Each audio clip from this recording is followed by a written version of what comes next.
बिस्मिल्लाहिर्रहमानिर्रहीम। अल्लाह के नबी सल्लल्लाहु अलैहि वसल्लम मस्जिद में बैठे हुए थे। एक सहाबी आए सअद अल असवद और कहा, या रसूलुल्लाह, मेरी शादी करवा दें, मैं बहुत काला भी हूँ और बदसूरत भी हूँ, तो मुझे अपनी लड़की ही कोई नहीं देता। आपने कहा, अच्छा, और फिर पूछा, क्या उमर बिन वहब बैठे हैं? बताया गया नहीं। तो फरमाया, उमर बिन वहब के पास जाओ और कहो कि मुझे अल्लाह के नबी ने भेजा है और मुझे अपनी बेटी निकाह में दे दो। उमर बिन वहब काफ़ी खूबसूरत भी थे और बहुत मालदार भी थे। ये उठे और जाकर उनके दरवाजे पर दस्तक दी और कहा, अल्लाह के रसूल का कासिद आया है, बाहर आओ। बाहर आए तो देखा सअद अल असवद थे। पूछा, किस लिए आए हो? जवाब दिया, अल्लाह के नबी ने मुझे आपके पास भेजा है कि अपनी बेटी मेरे निकाह में दे दो। उमर बिन वहब ने कहा, जा तुझे दूंगा अपनी बेटी, तुम गरीब को दूंगा अपनी बेटी। सअद अल असवद उसी कदमों के साथ वापस आ गए, लेकिन उमर बिन वहब की बेटी ने सारी बात सुन ली। बेटी ने उमर बिन वहब से कहा, अब्बा जान, आपने मेरे नबी सल्लल्लाहु अलैहि वसल्लम की बात को ठुकराया है, जाओ जाकर हाँ कर दो, कहीं ऐसा न हो कि हम तबाह व बर्बाद हो जाएं। आपने मेरी खातिर इनकार किया है ना कि मेरी बेटी गुजारा कैसे करेगी। आप जाकर हाँ कर दें, मेरे नबी का हुक्म है, मैं गुजारा कर लूँगी। उमर बिन वहब मजलिस में आए तो सअद अल असवद पहले मजलिस में आए बैठे थे। अल्लाह के नबी ने उमर बिन वहब को देखा तो कहा, उमर बिन वहब, आपने तो हमारी बात ही ठुकरा दी। कहा, या रसूलुल्लाह, मैंने नहीं ठुकराई, मैं हाजिर हूँ।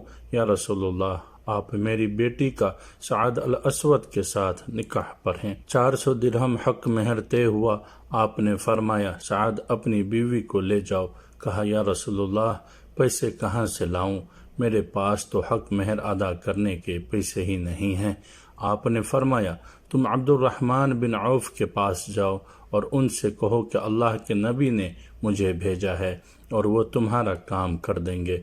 अब्दुर्रहमान बिन औफ वो साहबी थे जिनको दुनिया में ही जन्नत के बशारत दे दी गई थी, और वह इतने अमीर थे कि उनके बारे में उलमा कराम लिखते हैं, अगर आज के दौर में होते तो इतना पैसा था उनके पास के पूरा यूरोप खरीद सकते थे।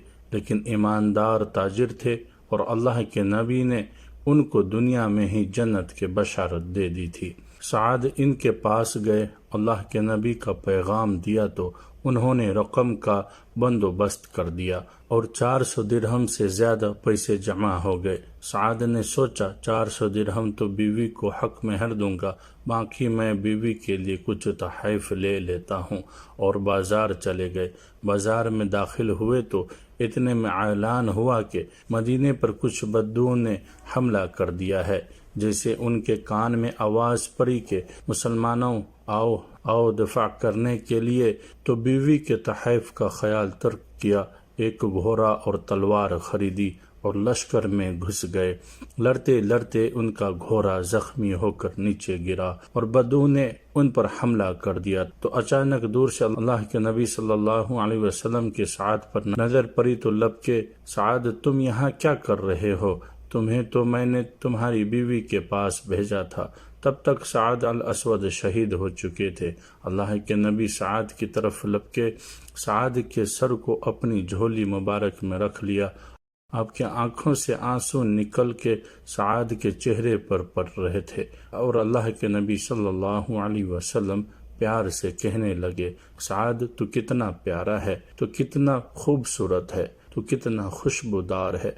फिर आप मुस्कुराए और फरमाया, रब काबा की कसम, सअद हौद कौसर पर पहुंच गया है। एक सहाबी ने पूछा, या रसूलुल्लाह, अभी आप रो रहे थे और फिर आप अचानक मुस्कुरा पड़े, ये समझ नहीं आया। अल्लाह के नबी ने फरमाया, मैं रोज सअद की जुदाई में रहा था और मुस्कुराया इसलिए कि मुझे सअद के जन्नत में आलीशान महलात नजर आए। सुभान अल्लाह। वीडियोस देखने के लिए आप हमारे इस चैनल को सब्सक्राइब करें।